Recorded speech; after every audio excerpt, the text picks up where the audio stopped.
And now, from 12 Studios, this is News 12 Now.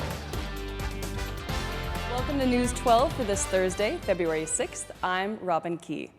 New on News 12 Now, a man is in the Grayson County Jail after an overnight pursuit that crossed state lines.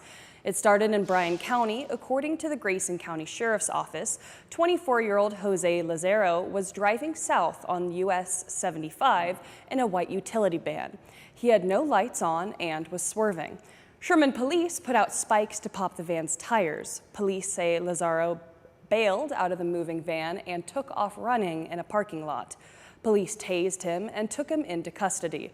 Lazaro is in the Grayson County Jail facing a list of charges, including evading arrest and attempted theft. Authorities are searching for a possibly armed and dangerous man in Atoka County. Online records state that Jay Goodwin has outstanding warrants for stalking, domestic violence, and threatening to perform acts of violence. The Atoka County Sheriff's Office says OHP Special Operations Team tried to take him into custody at his home on Leo Allen Road north of Atoka yesterday, but he was not there. Somehow, Goodwin's home caught fire during the operation. No word on how it started, but the fire is now under investigation by ATF.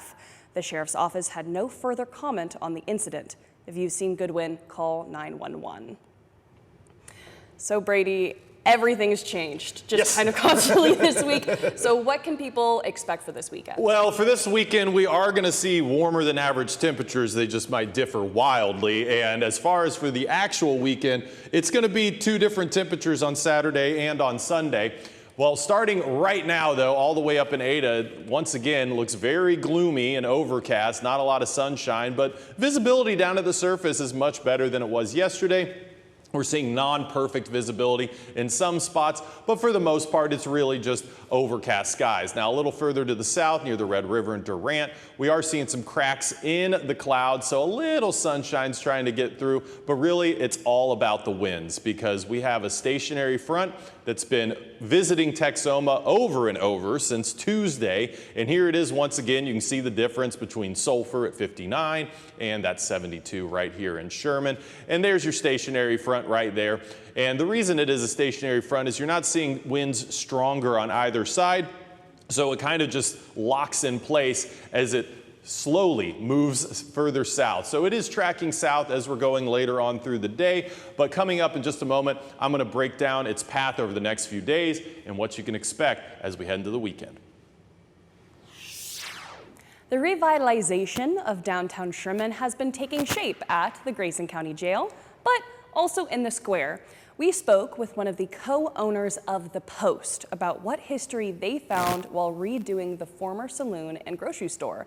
Among 12-foot high doors and old staircases, they found a giant concrete vault. This is a walk-in safe of some nature. We believe it used to be a jewelry store. Welcomes any and all locksmiths in town to come and help open a vault that could result in a free burger or beer. The bar and restaurant currently use 7,000 out of the 13,000 square feet that the entire building has to offer. Once all the debris is removed and the 3 extra buildings are up to code, he hopes to see more restaurants downtown.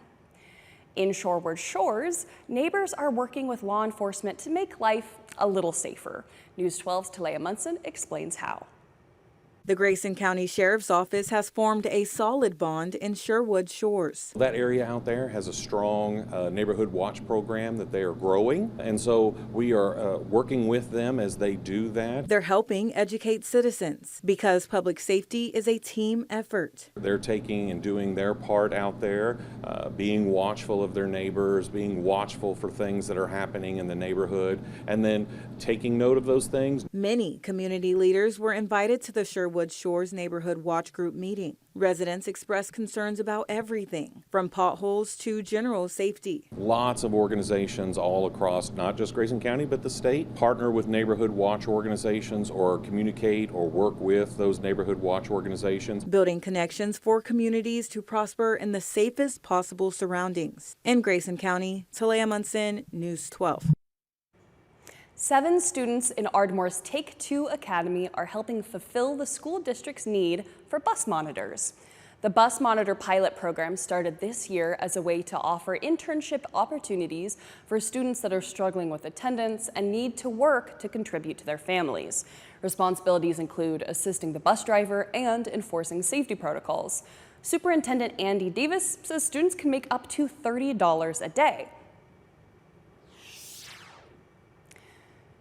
The acting Deputy Attorney General has accused FBI leadership of insubordination for failing to identify employees who worked on January 6th investigations.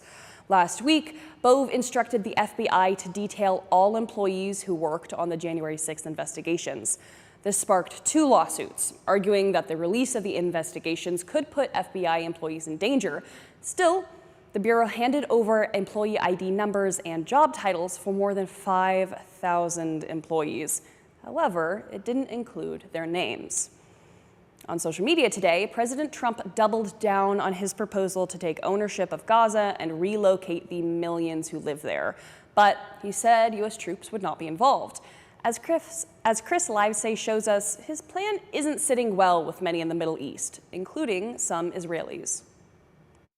It sounds simple on paper. Gaza is destroyed. To rebuild it, move the people. But in practice, they number more than 2 million, with memories of past displacements and names like Mustafa al-Ghazar. I say to Mr. Trump, we will not move to any other country. Skyscrapers are not for me. I accept living in a tent and under the rubble. Israel's defense minister has praised Trump's once unthinkable proposal, while emphasizing that Gazans should be allowed to leave voluntarily, with exit options by land, sea, and air under a plan he instructed the military to draft. Average Israelis traumatized by the Hamas terror attack of October 7th aren't quick to dismiss Trump's wager. I remember the beaches looked like the French Riviera. I remember people who were very satisfied, and there was no Hamas there.